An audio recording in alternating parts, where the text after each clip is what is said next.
The plasma cannons had stopped firing 3 days ago. Commander ZRTH of the Galactic Defense Fleet stood on the observation deck of the orbital station, watching the enemy ships advance like a dark tide across the stars. The Devourers had come, just as the ancient warnings had predicted. And now, after 6 months of desperate fighting, the last bastions of civilization were about to fall. "Commander, we're receiving surrender transmissions from the Arcturus sector," reported Lieutenant Veltar, his blue skin pale with exhaustion. "The colony ships are requesting evacuation protocols." ZRTH's forearms trembled slightly as she gripped the railing.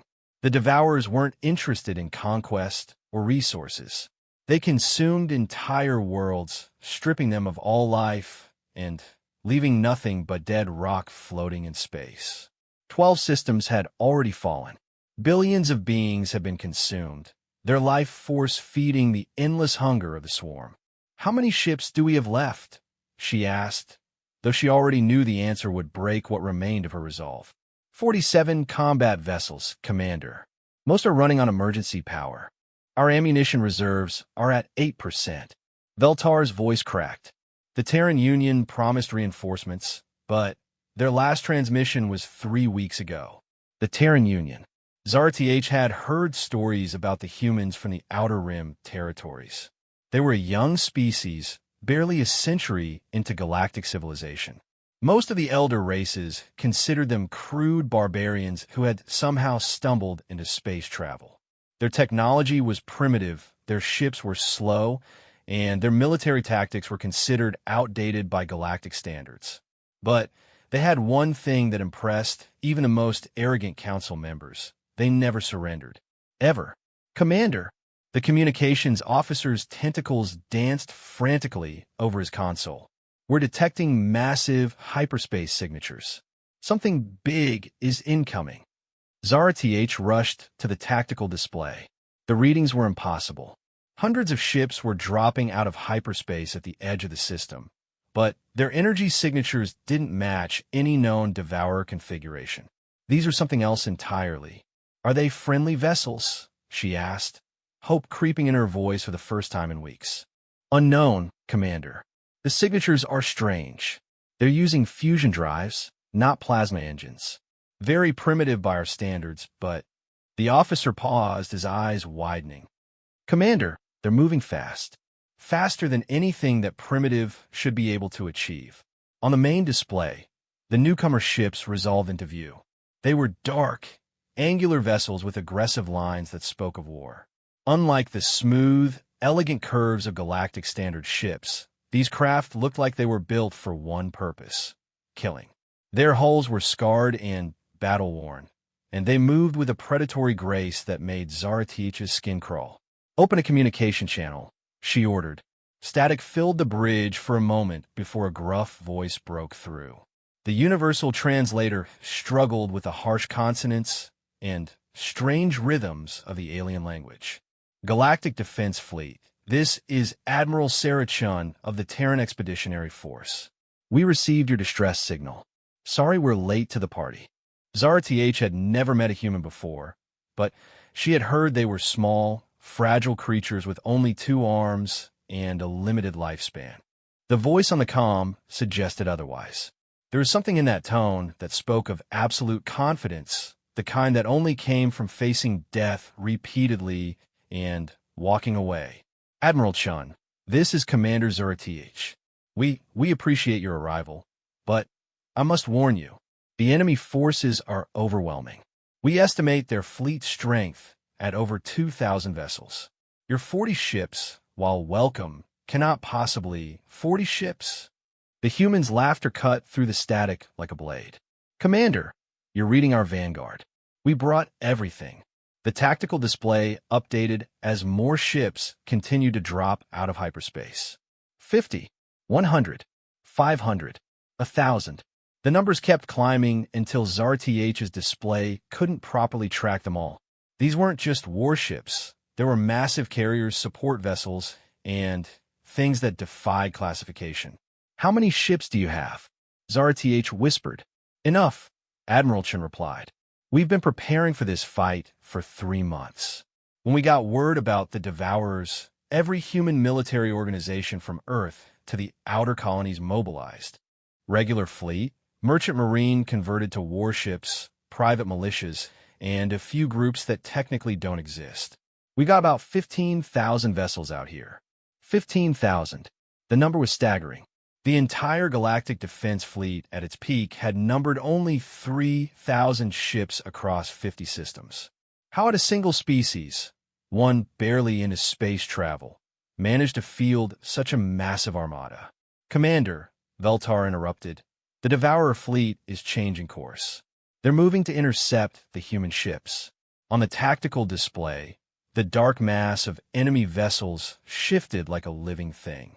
The Devourers had noticed the new arrivals and were converging on them with a single-minded hunger that had destroyed world after world. Their bioships pulsed with malevolent energy, tentacles trailing behind them like nightmare streamers. Admiral Chun, Zara TH called urgently. The Devourers are moving to engage you. Their ships are highly advanced, with adaptive armor and energy-draining weapons. Our best tactics suggest, appreciate the briefing, Commander, but we've been studying these bastards for 3 months. We know exactly what they can do. Admiral Chin's voice hardened, and we know exactly what we're going to do to them. The human fleet began to move, and Zara TH watched in fascination as their formation shifted into something she had never seen before. Instead of the orderly battle lines favored by galactic navies, the humans spread out in loose, chaotic patterns that looked almost random. Some ships accelerated ahead, while others hung back. Several groups split off entirely, moving on trajectories that made no tactical sense. What are they doing? Veltar asked. Their formation is completely scattered. The Devourers will tear them apart. But Zara TH was beginning to understand. She had studied military history as part of her officer training, including primitive warfare from various worlds. The humans weren't forming a battle line. They were forming a hunting pack. All human vessels. This is Admiral Chun. You know the drill. Weapons free. Show these things why you don't pick a fight with Earth. The first exchange of fire lit up the darkness of space like a miniature star being born. The Devourers opened with their standard tactic, massive energy beams designed to drain a ship's power and leave it helpless. The beams struck the leading human vessels, and nothing happened. The ships shrugged off the attacks and returned fire with weapons that made Zara TH's tactical officers scramble to recalibrate their sensors. "What kind of weapons are those?" she breathed. The humans weren't using plasma cannons or particle beams like every other spacefaring species. They were using kinetic weapons, massive railguns that launch projectiles at significant fractions of light speed. But that wasn't the shocking part. The shocking part was that the projectiles were nuclear warheads. "Are they insane?" Veltar gasped. "Nuclear weapons in space combat? The radiation will contaminate everything for light years." But the humans had thought of that too.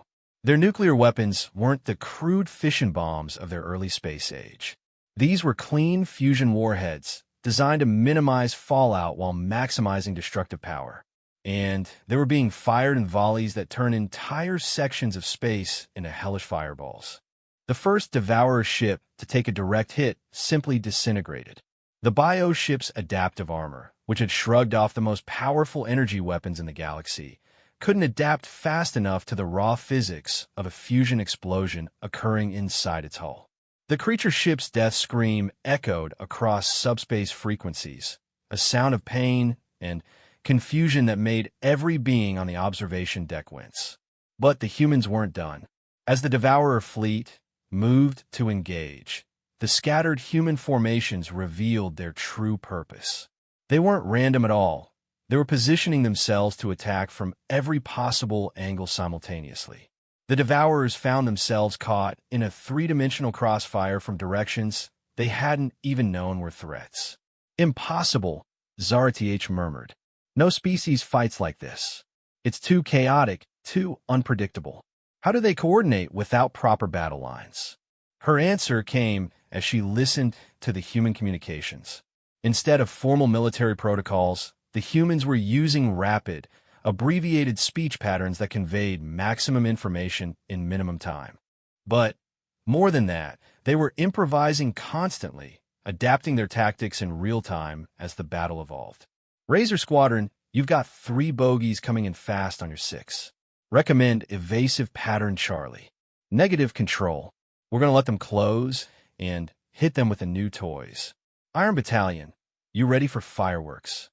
Iron Battalion confirms. Plasma torpedoes armed and ready. Let's cook these bastards. Plasma torpedoes. Zara-TH had never heard of such a weapon, but she watched in amazement as human ships began launching projectiles that burned like miniature suns. When they struck Devourer vessels, they didn't just explode, they created brief plasma fields that cooked everything within a kilometer radius. The tide of battle was turning, but not in any way that made sense according to galactic military doctrine. The humans weren't winning through superior technology or overwhelming numbers. They were winning through sheer, bloody-minded aggression and tactical flexibility that bordered on insanity. Admiral Chun, Zara-TH called over the comm.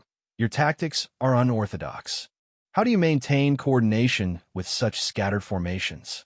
Simple, Commander. We train for chaos.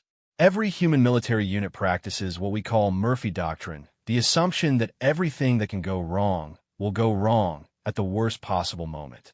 So we plan for that. Our people are trained to think independently, adapt on the fly, and never give up no matter what. As if to demonstrate the point, Zara-TH watched one human ship, a converted merchant vessel by the look of it, take critical damage from a Devourer's energy beam. Instead of retreating or requesting assistance, the ship turned directly toward the nearest enemy vessel and activated its engines at full burn. What is that ship doing? Veltar asked in horror. Ramming speed, came the calm voice of the human ship's captain over the open channel. This is the merchant vessel Dauntless. We're going to introduce these ugly bastards to human hospitality. The converted merchant ship slammed into the Devourer vessel at tremendous velocity, and both ships exploded in a fireball that was visible from the observation deck. But in the moment before impact, Zara-TH could have sworn she heard the human crew cheering. They're completely insane, Veltar whispered. No, Zara-TH said slowly, beginning to understand something fundamental about these strange creatures from the Outer Rim. There's something else entirely. The battle raged for 6 hours, and with each passing moment, it became clear that the galaxy had severely underestimated humanity. These weren't the primitive barbarians that the elder species had dismissed. These were warriors in the truest sense, beings who had spent their entire evolutionary history fighting their environment, fighting each other, fighting anything that threatened their survival. And now they were fighting for the galaxy itself. As the last Devourer ship was hunted down and destroyed by a pack of human fighters, Admiral Chen's voice crackled over the comm once more. Commander Zara-TH, this is just the advance force. We got supply ships, medical vessels, and construction crews on the way. We're going to help you rebuild, and then we're going to hunt down every last one of these Devourer bastards, no matter where they're hiding. Zara-TH looked out at the debris field that had once been an unstoppable enemy fleet, then at the human ships already moving to rescue survivors and secure the area. These humans had arrived like avenging angels, falling from the sky just when all hope seemed lost. Admiral, she said, how can we ever repay you for this?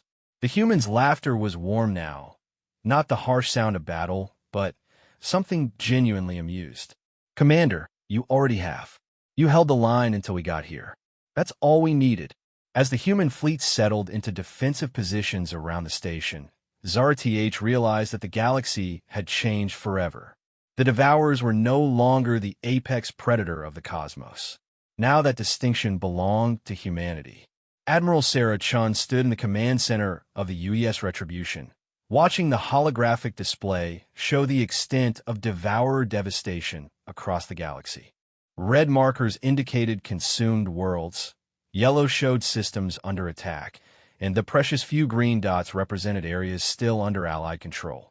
The sight would have been depressing if not for the growing network of blue markers, systems the human fleet had liberated in the past 2 months. Admiral, we're receiving reports from Recon Group 7, announced Commander Rodriguez, her tactical officer. They've located another Devourer staging area in the Vega Proxima system. Estimated strength, 400 bio ships. Chen nodded grimly. The Devourers weren't just mindless consumers, as everyone had believed. They were intelligent, organized, and had been planning this invasion for decades. Hidden staging areas throughout the galaxy had allowed them to coordinate simultaneous strikes across multiple sectors. But intelligence worked both ways, and humans had always been excellent at gathering information. What's the civilian situation in Vega Proxima? Chen asked. Unknown, ma'am. The system went dark 3 weeks ago. But intelligence suggests there were approximately 12 billion inhabitants across 4 planets and 16 orbital habitats. 12 billion lives hanging in the balance. Chun felt the familiar weight of command settle on her shoulders. Every decision she made rippled across the galaxy, affecting countless lives. But if there was one thing she had learned in 30 years of military service, it was that hesitation killed more people than bold action. Signal the fleet. We're moving on Vega Proxima. Full battle group deployment. Ma'am, interrupted Lieutenant Patterson from the communications station. We're receiving a priority transmission from the Galactic Council. They're requesting an immediate conference call. Chen suppressed a sigh. The Galactic Council had been requesting conferences ever since the human fleet had started its campaign against the Devourers. Most of the elder species were still trying to wrap their heads around the concept that the primitive humans had not only defeated the galaxy's greatest threat, but were actively hunting down the remaining Devourer forces. Put them through, she said. The holographic display shifted to show 7 figures representing the major species of the galactic government. In the center was High Counselor Mordak, an ancient being whose crystalline form spoke of millennia of accumulated wisdom. His usual calm demeanor showed cracks of stress that hadn't been there before the Devourer crisis began. Admiral Chun. Mordak's harmonious voice carried undertones of concern. We have received reports of your intended assault on the Vega Proxima system. We must strongly advise against this course of action. And why is that, Counselor? Chun kept her voice neutral, though she could already guess where this conversation was heading. The system is heavily fortified. Our tactical analysis suggests that even your impressive fleet would suffer casualties exceeding 60%. The cost in human lives would be enormous, and the strategic value of one system hardly justifies such sacrifice. Shin studied the faces on the display. These beings had ruled the galaxy for thousands of years, making careful, measured decisions based on acceptable losses and strategic calculations. They saw the bigger picture, the long view that came with lifespans measured in centuries rather than decades. They had also never faced an enemy like the Devourers before humans arrived to show them how to fight back. Counselor, with respect, you're thinking about this wrong, Chin said. You're calculating acceptable losses and strategic value. But you're missing the most important factor. And what might that be, Admiral? Those are 12 billion people in there, and they're still alive. The silence that followed stretched uncomfortably long. Finally, Counselor Yethera of the Meditation Collective spoke up, her ethereal voice barely above a whisper. Admiral, how can you be certain they live?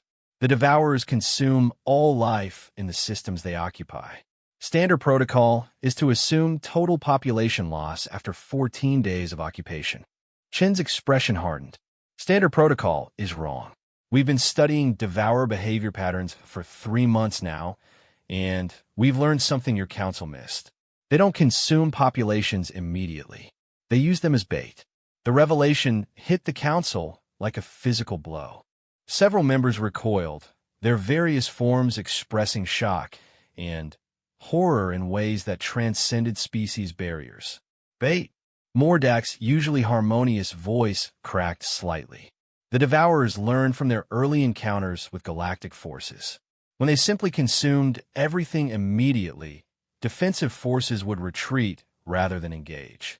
But when they keep populations alive, rescue missions become inevitable. They're using our compassion against us. Chun brought up tactical data on the display, showing devourer behavioral patterns from recent engagements. Look at the evidence. Energy signatures from occupied worlds show massive life support systems still operating. Subspace broadcast detected from within occupied zones. Even the positioning of their bioships suggests they're protecting something rather than consuming it. The council members exchanged glances or the equivalent expressions for their respective species.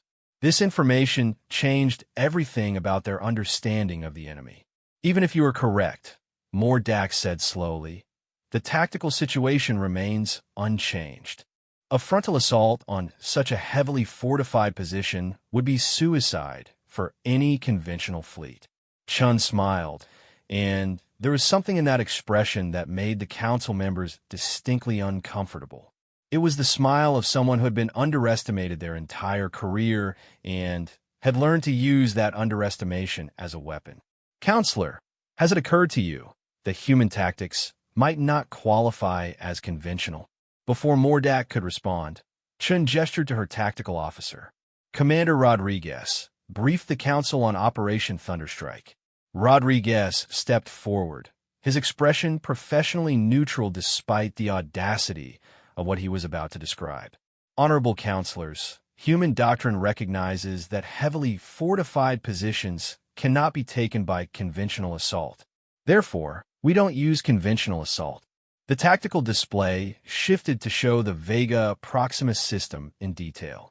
The Devourer forces were arranged in a classic defensive formation around the inhabited worlds, their bioships forming multiple layers of protection against any approaching fleet. Phase 1 involves our stealth reconnaissance ships, Rodriguez continued. We've developed new sensor masking technology based on captured Devourer biosignatures. Our scouts can get close enough to map their exact positions and identify command nodes. Stealth ships. Counselor Theclon's mechanical voice carried skepticism. The Devourer's sensory capabilities exceed all known technology. No vessel can approach undetected. No galactic vessel, Chin corrected. Human stealth technology takes a different approach. Instead of trying to be invisible, we make our ships look like something else. The display showed a small human vessel that seemed to flicker between different configurations. Sometimes it appeared to be a piece of space debris, sometimes a small asteroid, and occasionally it vanished from sensors entirely. Adaptive camouflage combined with quantum signature spoofing, Rodriguez explained. We studied how Earth's predators hunt, then applied those principles to space warfare. A shark doesn't become invisible. It becomes indistinguishable from its environment until the moment it strikes. Phase 2, Chun continued, involves what we call micro-jump insertions. Our assault troops will use short-range hyperspace jumps to materialize inside the Devourer defensive perimeter. The Council erupted in protests. Hyperspace jumps within a gravity well were considered impossible by galactic science. The energy requirements alone would destroy any ship attempting such a maneuver. Impossible, Counselor Yethera declared. The gravitational distortions would tear apart any vessel. Impossible using your technology, Chin agreed. But humans have always specialized in doing impossible things. Our jump drives are built differently. Instead of creating a smooth transition through hyperspace, we punch through it like a bullet through paper. It's violent, dangerous, and completely insane by your standards, which is exactly why the Devourers won't expect it. Rodriguez brought up technical specifications that made the council members lean forward despite their reservations. The human jump drives were indeed radically different from standard galactic technology. Where conventional drives created elegant hyperspatial corridors, the human version was more like a controlled explosion that temporarily ripped holes in space-time. The power requirements must be enormous, Mordak observed. They are, Chin admitted. Each micro-jump burns through about 6 months' worth of normal operational energy in 30 seconds. But we've learned to think big when it comes to power generation. The display shifted to show the human fleet's support vessels, massive ships that dwarfed even the largest galactic carriers. These weren't warships, but mobile power plants, fusion reactors the size of city blocks that could fuel dozens of jump operations simultaneously. Phase 3 is where things get interesting, Rodriguez said with what might have been a grin. While our assault teams engage the Devourer forces directly, our main fleet executes a maneuver we call orbital bombardment with extreme prejudice. The tactical simulation began playing, showing the human fleet positioning itself around Vega Proxima Star. Instead of attacking the Devourers directly, they were targeting specific points on the star's surface with focused energy beams. "You're going to destabilize the star?" Theclon's mechanical voice carried electronic overtones of horror. The resulting solar flares would sterilize the entire system. "Not destabilize," Chen corrected. "We're going to make it hiccup." The simulation continued, showing carefully calculated energy pulses striking the star's chromosphere. Instead of causing a catastrophic explosion, the beams triggered a series of controlled solar flares directed away from the inhabited planets, but straight toward the Devourer fleet positions. "Stellar engineering," Rodriguez explained. "We map the star's magnetic field configuration, identify instability points, then give it just enough of a push to create directed coronal mass ejections. The Devourers get hit with a wall of plasma, traveling at 3% light speed, while the inhabited worlds are shielded by the planetary magnetic fields we'll enhance with our own generators." The silence that followed was absolute. The council members stared at the simulation as it played out the complete destruction of the Devourer fleet by weaponized stellar activity. "You're insane," Counselor Yethero whispered. "All of you. Completely, utterly insane." Chen's smile widened. "Thank you. We consider that a compliment." "Admiral," Mordak said slowly, "assuming your plan works, and I emphasize assuming, what makes you believe the trapped populations are still alive? You risk everything on a theory." "Not a theory, Counselor. We know they're alive because we've been in contact with them." The admission sent shock waves through the council chamber. Several members began speaking at once, demanding explanations. "How is this possible?" Mordak's harmonic voice cut through the chaos. "The Devourers jam all communications. They jam Galactic standard communications," Chen agreed. "But humans have a long history of creative problem-solving when it comes to getting messages through. We've been using quantum entanglement transmitters hidden in asteroid belts, relay networks built into interstellar debris, and good old-fashioned signal bouncing off cosmic background radiation." Commander Rodriguez brought up intercepted communications from within occupied systems. The voices were desperate, frightened, but undeniably alive. Human, alien, and artificial intelligence, all confirming that massive populations were being held in processing facilities while the Devourers slowly drained their worlds of resources. "They're keeping populations alive to power their bio-ships," Chen explained. "Fear, desperation, and life force itself. The Devourers feed on it all, which means rescue is still possible, but not for much longer." The weight of that statement settled over the council like a burial shroud. Billions of lives hanging in the balance, and a rescue plan so audacious it bordered on impossible. "Admiral," Mordak said finally, "if you're determined to proceed with this plan, you will have whatever support the Galactic Council can provide." "I appreciate that, Counselor, but we won't need it. This is what humans do best, fighting impossible odds for people we've never met." Chen's expression softened slightly. "But there's one thing you can do for us." "Name it." "When this is over, remember that the galaxy is bigger than any one species. The Devourers happened because we all got comfortable thinking we knew everything there was to know about the universe. Don't make that mistake again." The transmission ended, leaving Chun alone with her thoughts and the weight of command. In 12 hours, the human fleet would attempt something that violated half a dozen laws of physics and common sense. But if it worked, 12 billion lives would be saved. If it failed, humanity would have announced to the galaxy that they were every bit as dangerous as the threats they fought. Staff Sergeant Marcus Webb pressed himself against the cold metal wall of the Devourer bio ship, listening to the alien sounds echoing through the organic corridors. The micro-jump insertion had worked perfectly, too perfectly. His squad of 12 human marines had materialized inside the enemy vessel without triggering any alarms, which meant either their stealth technology was better than expected or they had walked into a trap. Given humanity's recent luck, Webb was betting on the trap.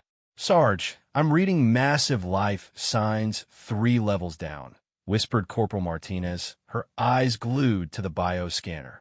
Hundreds of thousands of individual signatures, all different species. Webb nodded grimly. The intelligence reports had been correct. The Devourers were using captive populations as living batteries, feeding off their fear and life energy to power their ships. But knowing something intellectually and seeing the evidence with your own eyes were two very different things. "Can you isolate human signatures?" he asked. Martinez adjusted her scanner, filtering through the biological chaos. "I'm reading approximately 12,000 human life signs. They're scared, Sarge. Whatever the Devourers are doing to them, it's terrifying." Webb felt the familiar cold rage settle in his chest. He had been fighting various wars for 15 years, from the corporate conflicts on Titan to the border disputes in the outer systems. But this was different.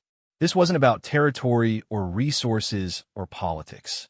This was about the fundamental right of sentient beings to exist without becoming food for something else. "All right, people, listen up," he whispered in his comm. "We've got 3 objectives here. Primary, locate and disable the ship's power core. Secondary, rescue as many captives as possible. Tertiary, gather intelligence on Devourer operations." "Questions?" "Yeah, Sarge," came the voice of Private Chun, no relation to the Admiral, despite what everyone assumed. "What's our extraction plan if the stellar bombardment starts early?" Webb grinned in the darkness. "Same as always, Chun. We improvise."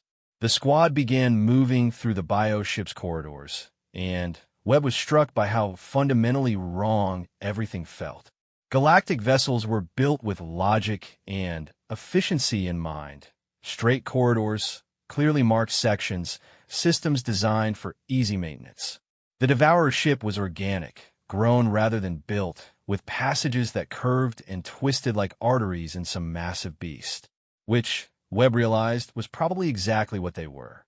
"Movement ahead," hissed Private Kowalski, raising his plasma rifle. "Something big." Webb activated his enhanced vision and saw it, a creature the size of a small tank, moving through the corridor with fluid grace. It looked like someone had crossed a spider with a jellyfish and given it far too many teeth. Definitely not friendly. Bioform Guardian, Martinez identified from her scanner. "Looks like they know we're here after all." The creature suddenly stopped, its numerous eyes focusing in their direction with obvious intelligence. For a moment, predator and prey regarded each other in silence. Then the bioform opened what Webb assumed was its mouth and released a sound that was part roar, part shriek, and entirely hostile.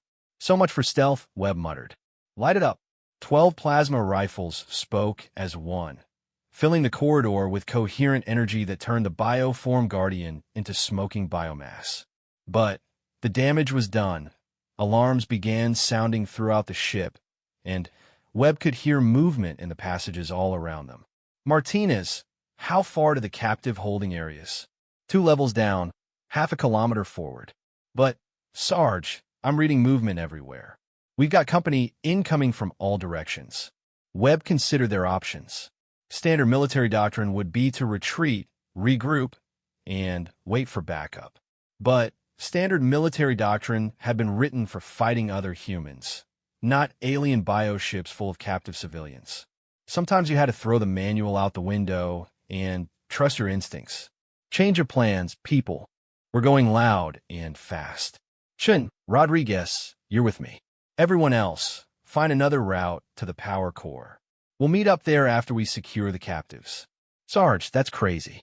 We'll be completely outnumbered," protested Corporal Thompson. "Thompson, We're humans inside an alien bioship in deep space, about to fight monsters that eat entire planets. We passed crazy about 6 months ago. Now, we're just deciding how spectacular we want to make it. The squad split up, with Webb's small team moving toward the captive holding areas while the others sought the ship's heart. Almost immediately, they encountered resistance, bioform guardians emerging from hidden alcoves, the ship itself seeming to shift its passages to block their progress. But the Devourers had made one crucial mistake in their ship design. They had created a vessel optimized for containing and processing frightened, helpless prisoners. They hadn't planned for armed, angry humans who specialized in turning impossible situations into tactical advantages. "Grenade," Webb called out, tossing a small sphere down a corridor packed with approaching guardians. But this wasn't a standard explosive. It was one of humanity's newer innovations, a quantum disruptor that temporarily scrambled the molecular bonds in organic matter. The explosion was almost silent, but the effects were spectacular. Every bioform in a 20-meter radius simply fell apart, not violently, but quietly, as if their cellular structure had suddenly forgotten how to hold together. "That's new," Chin commented, stepping over the dissolved remains. "Human ingenuity," Webb replied. "If there's one thing we're good at, it's finding creative ways to kill things that want to kill us first." They reached the holding areas and found something that would haunt Webb's dreams for the rest of his life. Thousands of beings from dozens of species, suspended in translucent pods filled with some kind of biofluid. But they weren't unconscious. Their eyes were open, aware, filled with terror and despair. The Devourers wanted them conscious, wanted them to experience fear, because fear was what powered their ships. "My God," whispered Rodriguez. "Where do we get them out?" Webb studied the pod systems, looking for some kind of release mechanism. The biotechnology was completely alien, but engineering principles were universal. There had to be a way to Sarge.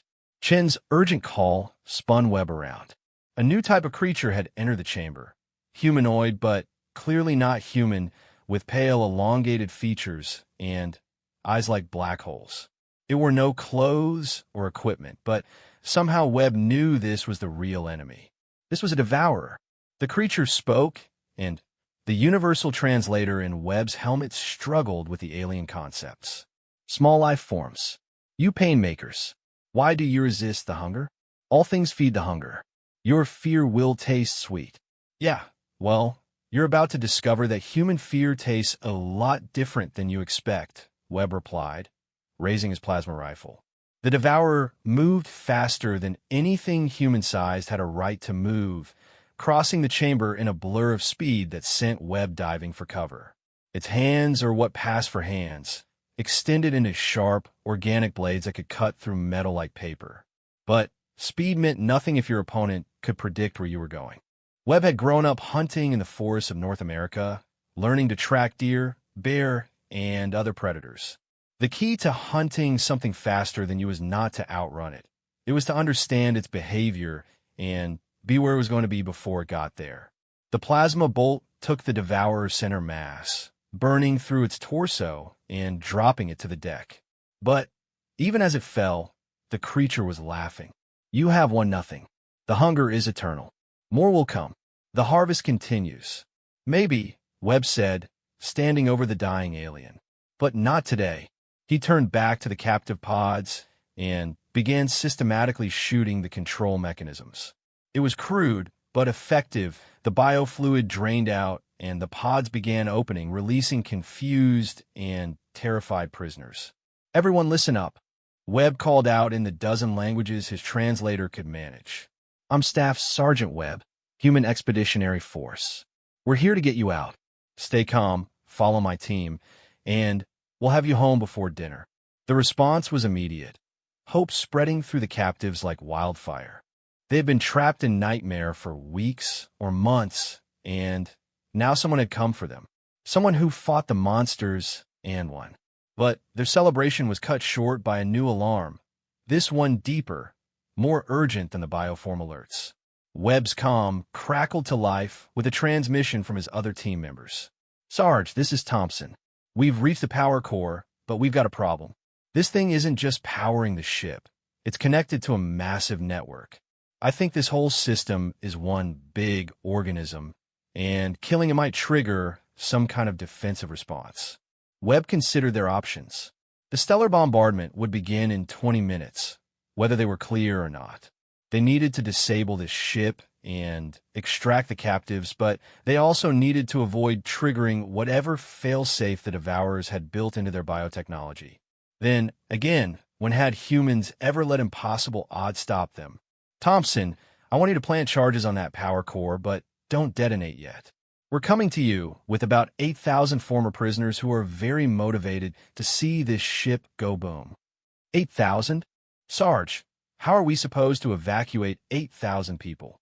Webb looked around the holding chamber, noting the various species represented among the captives. There were humans, yes, but also Altarians with their technical expertise, Centauri with their tactical knowledge, and several species he didn't recognize but who all shared one common trait. They had survived captivity by these monsters. We're not evacuating them, Thompson. We're recruiting them. He turned to address the growing crowd of freed prisoners. I know you've all been through hell. I know you're scared and confused and probably wondering if this is real. But I need to ask something of you. This ship has hundreds of thousands of other captives still trapped in pods. We can't save them all, but we can save some. And we can make sure the things that did this to you never do it to anyone else. An elderly Altarian stepped forward, his blue skin marked with scars from Devourer experimentation. Human warrior, he said in heavily accented standard. What do you need us to do? Help us fight back, Webb said simply. Show these bastards what happens when you mess with the civilized galaxy. The response was immediate and overwhelming. Beings who had been helpless victims minutes before were suddenly volunteers in a desperate rescue mission. They began organizing themselves with remarkable efficiency.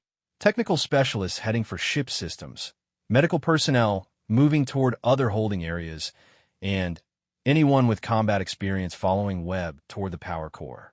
This is insane, Chen muttered as they moved through the corridors with their impromptu army.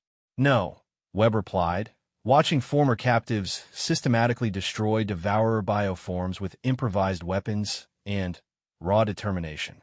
This is what happens when you underestimate the galaxy's capacity for righteous anger.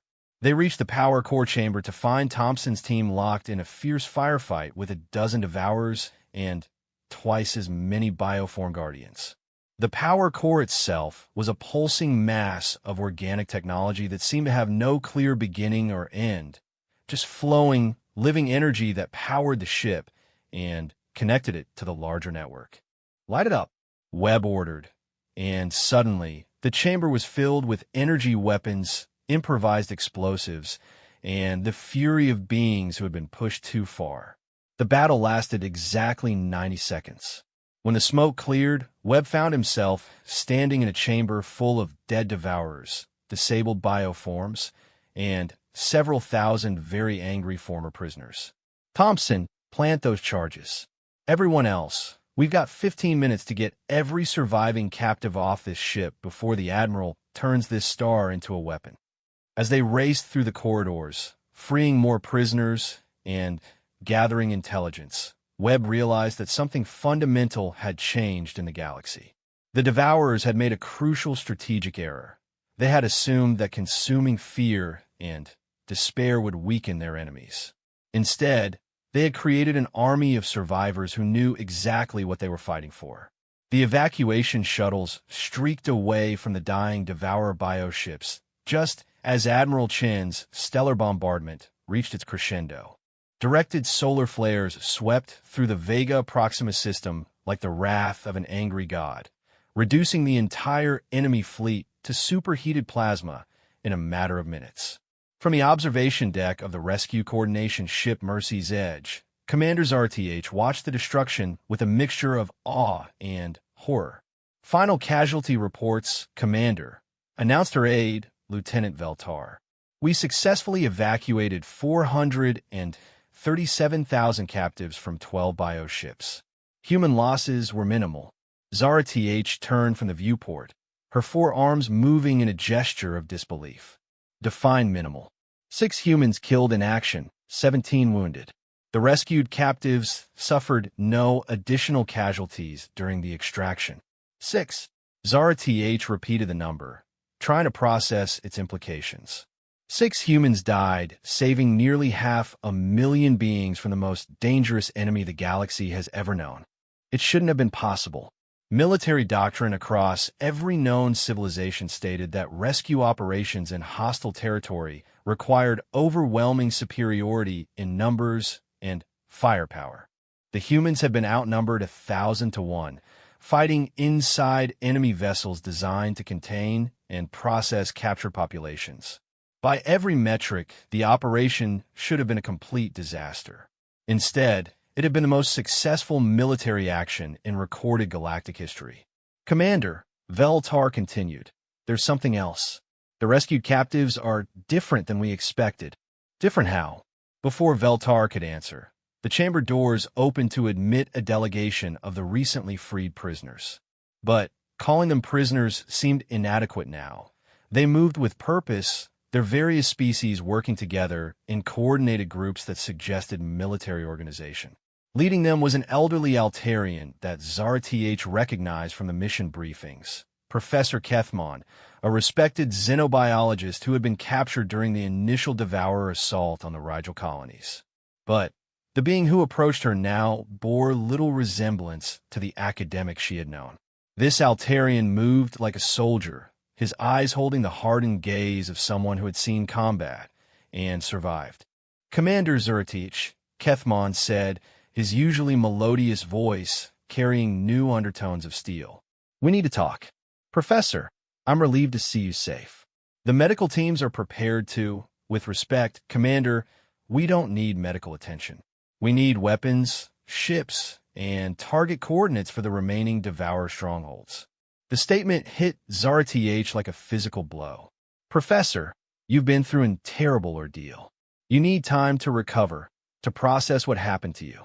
Kethmon's expression didn't change, but something shifted in his posture, a subtle straightening that spoke of newfound resolve. Commander, I've spent 6 months watching these creatures torture my students, experiment on my colleagues, and feed on the terror of helpless beings. I know exactly what happened to me, and I know exactly what I'm going to do about it.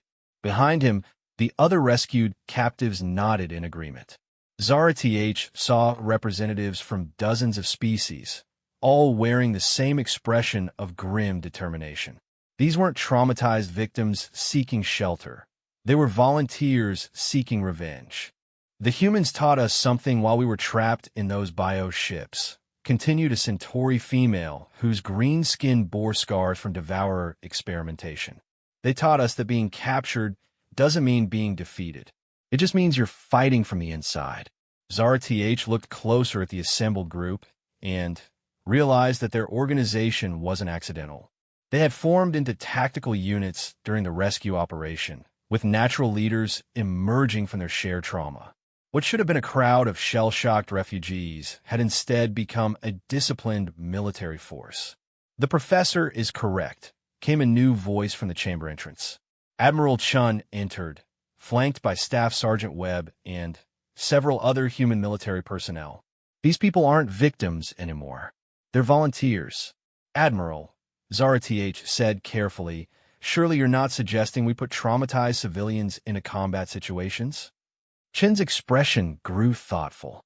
Commander, I've been fighting wars for 3 decades. I've seen what trauma does to people. Sometimes it breaks them, sometimes it makes them stronger, and sometimes it transforms them into something entirely new. She gestured to the assembled former captives. These people have seen the worst that the Devourers can do and survived it. They understand the enemy in ways that none of US can. Staff Sergeant Webb stepped forward, his scarred face showing respect for the beings around him. Ma'am, I've served with elite units across human space. Special Forces, Marine Recon, Orbital Assault teams. And I've never seen anything like what these people did during the extraction. Explain, Zarth requested. They didn't just follow orders or stay out of the way. They adapted to the situation faster than seasoned combat veterans. When we needed technical expertise, the academics stepped up. When we needed tactical support, the merchants and traders revealed knowledge of devourer weaknesses. When we needed fighters, beings who had never held weapons before picked up plasma rifles and fought like they'd been soldiers their entire lives. Professor Kethmon spoke again, his voice carrying the weight of recent experience. Commander, the Devourers made a critical error in their methodology. They assumed that prolonged exposure to fear and despair would break our spirits, make us compliant. Instead, it taught us that we could endure anything and still remain ourselves. The implications of that statement slowly sank in.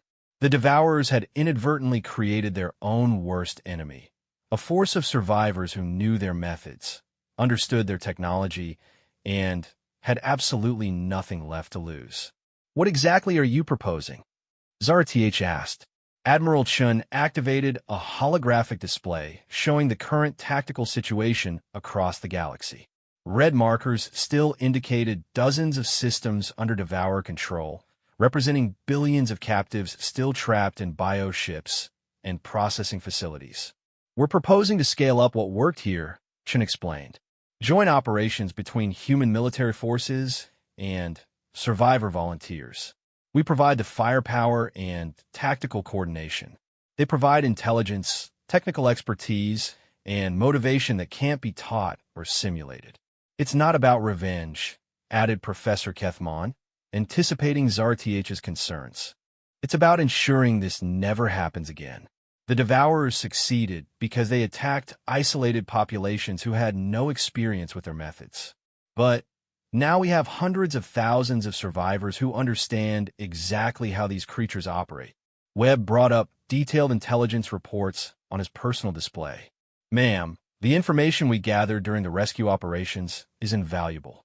Bioship vulnerabilities, command structure hierarchies, communication protocols. The former captives observed all of it while they were imprisoned. Zarth studied the data, her mind racing through the tactical possibilities. The rescued populations represented every major species in the galaxy, with expertise spanning every conceivable field of knowledge. Combined with human military efficiency and aggression, they could form an alliance unlike anything the galaxy had ever seen. There are protocols to consider, she said slowly. The Galactic Council will need to approve any military action by civilian populations. The Galactic Council, Professor Kethmon said with barely contained contempt, spent 6 months debating proper response procedures while these creatures consumed entire worlds. With respect, Commander, we're done waiting for committee approval to save our own people. Admiral Chun placed a calming hand on the professor's shoulder.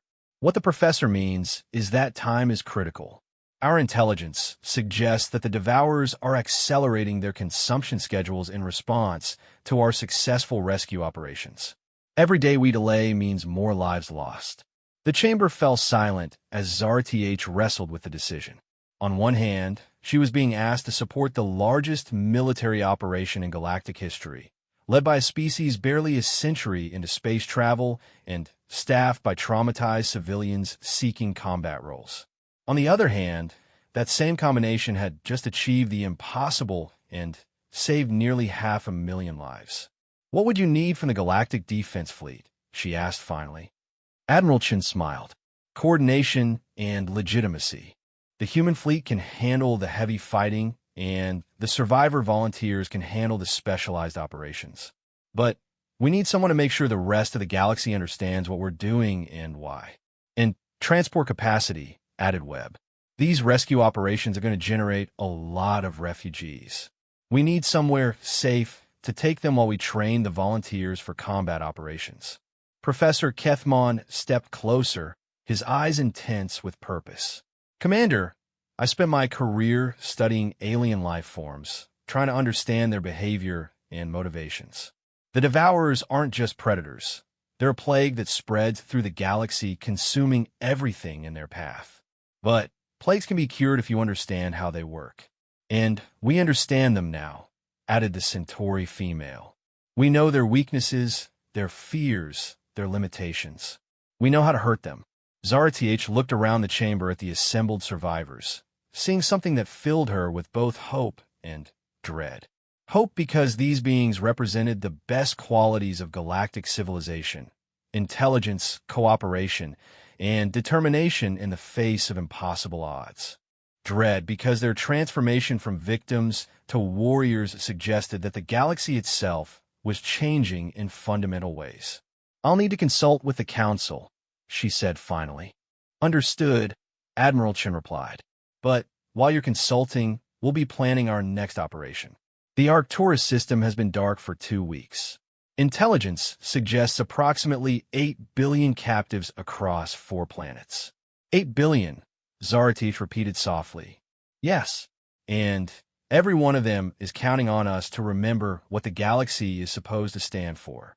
As the delegation filed out of the chamber, Zarath remained at the viewport, watching the aftermath of the stellar bombardment slowly cool in the depths of space. The Vega Proxima system was free, but the cost of that freedom was the transformation of hundreds of thousands of beings from peaceful civilians into hardened warriors. She wondered if the galaxy would ever be the same. Behind her, Lieutenant Veltar approached quietly. "Commander, are you concerned about the implications of this alliance?" Zarath considered the question carefully. "I'm concerned about what happens when this war ends, Veltar. The humans and their allies are becoming something new, something that didn't exist before the Devourer crisis began. They're not just fighting to survive anymore. They're fighting to redefine what survival means. Is that necessarily a bad thing? I don't know," Zarath admitted. "But I have the feeling we're about to find out." 3 months after the Vega Proxima liberation, the galaxy was a very different place. Admiral Sarah Chun stood in the Strategic Command Center aboard the UES Liberator, watching real-time tactical displays that would have been unimaginable at the start of the Devourer crisis. The massive holographic projection showed 73 star systems simultaneously under human-led liberation operations, coordinated by an alliance that spanned every known species.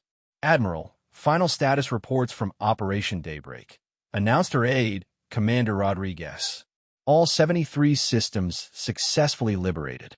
Total rescued population, approximately 42 billion beings. Combined human and allied casualties, under 3,000. Chen nodded, though the weight of command had grown heavier with each successful operation. 3,000 casualties was miraculously low for military actions of this scale, but each number represented someone who wouldn't be going home to their family. She had learned to carry that responsibility without letting it paralyze her decision-making. "What's the status of the Survivor Integration Program?" she asked. "Beyond all projections, ma'am. We now have integrated battle groups operating in 12 sectors, with former captives serving in every role from tactical specialists to ship commanders. The Arcturus Volunteer Fleet alone has liberated 8 systems using ships and tactics they developed independently. The transformation of the rescued populations had been the most unexpected development of the war. Instead of requiring extensive therapy and recovery time, most former captives had thrown themselves into military training with an intensity that bordered on obsession. They studied Devourer tactics, mastered human weapons technology, and developed new strategies that combined the best aspects of both approaches. But more importantly, they had begun innovating on their own. "Ma'am," interrupted Lieutenant Patterson from the communications station, "we're receiving a priority transmission from the Galactic Council. They're requesting an immediate conference regarding the situation." Chen suppressed a sigh. The Galactic Council had been concerned about the situation ever since human-led forces had begun liberating systems faster than the Council could process the paperwork. What had started as a desperate rescue operation had evolved into the most effective military campaign in galactic history, and the implications were making the elder species nervous. "Put them through," she ordered. The holographic display shifted to show the familiar assembly of council members, though their expressions were notably more strained than during their previous conversations. High Counselor Mordak's crystalline form seemed dimmer than usual, while several other members appeared to be actively avoiding eye contact. Admiral Chun, Mordak began carefully. We must discuss the scope of current military operations. Of course, Counselor. What specific aspect concern you? All of them, interjected Counselor Theclon, his mechanical voice carrying digital overtones of stress. Admiral, in the past month your forces have liberated more systems than the Galactic Defense Fleet freed in the previous century of conflicts. Your casualty rates are impossibly low, your tactical effectiveness defies conventional military theory, and your operational tempo exceeds anything we believe possible. Chun studied the council members, noting the mixture of gratitude and fear in their expressions. She was beginning to understand their concern. The humans and their allies weren't just winning the war against the Devourers, they were winning it so decisively that it called into question everything the galaxy thought it knew about military capability.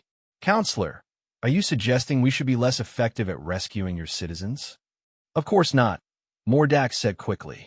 Your efforts have saved countless lives, and the galaxy is in your debt. But we must consider the long-term implications of these developments, such as Counselor Yathura, her ethereal form flickering with nervous energy, spoke up. Admiral, your combined forces now control more territory than any single species in galactic history. Your military capabilities exceed those of the Council Defense Forces by orders of magnitude, and your alliance includes populations from every major civilization. The unspoken question hung in the air like a thread. What happens when the Devourers are gone? Chen leaned back in her chair, choosing her words carefully. Counselors, I understand your concerns, but I think you're misunderstanding our objectives. She activated her personal display, showing recent operational reports from liberated systems. Instead of military occupation or resource extraction, the data showed massive humanitarian operations, medical aid, infrastructure reconstruction, and civilian government restoration. Every system we've liberated has been immediately returned to local control, Chen explained. Our forces provide security and support during the transition period, then withdraw to staging areas. We're not conquering territory, we're restoring it to its rightful inhabitants.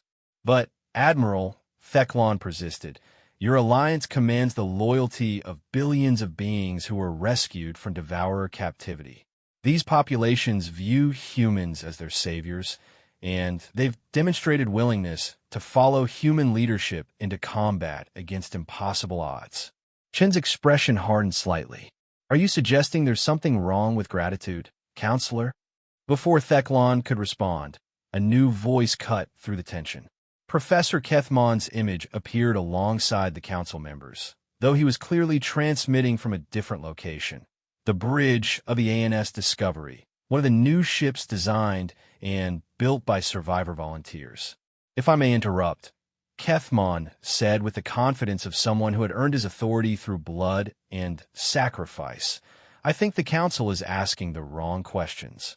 Professor, Mordak said carefully, while we appreciate your perspective, this is a conversation about the future of galactic civilization, Kethmon interrupted. And as someone who spent 6 months watching the Devourers feed on the terror of helpless beings, I believe I'm qualified to participate. The professor's image shifted as he turned to address Admiral Chen directly. Admiral, the counselors are concerned about human military dominance, but they're missing the real revolution that's happening here. Explain, Chen requested. For thousands of years, galactic civilization has operated on the assumption that different species should remain separate, maintaining their distinct cultures and territories through careful diplomatic balance. But the Devourer crisis proved that approach was fatally flawed. Isolated populations could be consumed one by one, while the rest of the galaxy debated response protocols. Kethmon's display showed strategic analyses that would have impressed military academies across known space. The human approach is fundamentally different. Instead of trying to maintain separation, you've created integration. Former enemies working together, sharing technology and tactics, united by common purpose rather than political convenience. Chun nodded slowly, beginning to understand where the professor was leading. And that integration is what makes our military effectiveness possible. Exactly. A human tactical officer coordinating with an Altarian technical specialist and a Centauri intelligence analyst, all working to rescue Regellian civilians from a Devourer bioship. That kind of cooperation was considered impossible before the crisis began. The council members exchanged glances, clearly recognizing the implications of Kethmon's analysis. The humans hadn't just created a military alliance. They had created a new model for galactic civilization. Professor, Mordak said slowly, are you suggesting that the traditional council structure is inadequate? I'm suggesting that the galaxy has changed, Counselor. The beings who survived Devourer captivity aren't the same people who were captured. We've seen what real evil looks like, and we've learned that survival requires cooperation at a level that transcends political boundaries. Chin decided it was time to address the Council's fears directly. Counselors, I understand why our success makes you nervous. But you need to understand something about human military philosophy. We fight to protect, not to conquer. She activated another display, showing the current disposition of human forces. Instead of occupation fleets, the data revealed a distributed network of rapid response units, medical ships, and reconstruction teams. Every decision we've made has been guided by one principle: ensuring that the Devourer crisis never happens again. That requires not just military victory, but fundamental changes in how the galaxy responds to existential threats. What kind of changes? Asked Yathera. Integrated defense networks, shared intelligence systems, joint training programs that prepare all species for asymmetric warfare, and, most importantly, a command structure that can make decisions quickly enough to matter. The silence that followed stretched uncomfortably long. Chin knew she was asking the Council to acknowledge that their traditional approach, careful deliberation, and consensus building, had failed catastrophically when faced with the Devourer threat. Finally, Mordak spoke. Admiral, what you're describing sounds remarkably like a proposal for humans to lead a new galactic government. No, Counselor. It's a proposal for the galaxy to govern itself effectively. Chun brought up one final display: the organizational structure of the combined liberation forces. Instead of a traditional hierarchy with humans at the top, it showed a complex web of specialists, coordinators, and leaders drawn from every participating species. Look at the command structure we've developed. Admiral Reynolds leads our heavy assault fleets, but she takes tactical advice from Professor Kethmon's intelligence networks. Captain Martinez commands our rapid response forces, but her strategic planning comes from a council that includes representatives from 12 species. Colonel Wei directs our special operations, but his mission parameters are set by former captives who understand Devourer behavior better than anyone. Ketmon smiled grimly. The humans didn't create a hierarchy with themselves at the top, counselors. They created a system where competence and experience determine authority, regardless of species. And that system, Chen added, is what's allowing us to win this war so decisively. The implications settled over the council like a heavy blanket. The humans weren't seeking to replace galactic government with human dominance. They were demonstrating that galactic government itself needed to evolve. Counselors, Chun continued, in approximately 6 hours, our combined forces will launch the final phase of operations against the Devourer core worlds. Based on our intelligence, this will end their capacity to threaten galactic civilization. And after that, Mordak asked quietly, after that, we'll have billions of survivors who need homes, dozens of species who have learned to work together under impossible circumstances, and a galaxy that has seen what's possible when we stop thinking about us and them and start thinking about we. Chun leaned forward, her expression serious but hopeful. The question isn't whether humans will dominate the galaxy, Counselor. The question is whether the galaxy is ready to become something better than it was before. The transmission ended, leaving Chun alone with her thoughts and the weight of command. In 6 hours, the largest military operation in galactic history would begin, an assault on the Devourer homeworlds by an alliance that represented everything the galaxy could become. Behind her, Commander Rodriguez approached quietly. "Ma'am, all task forces report ready. Final intelligence confirms that we've located the primary Devourer spawning worlds.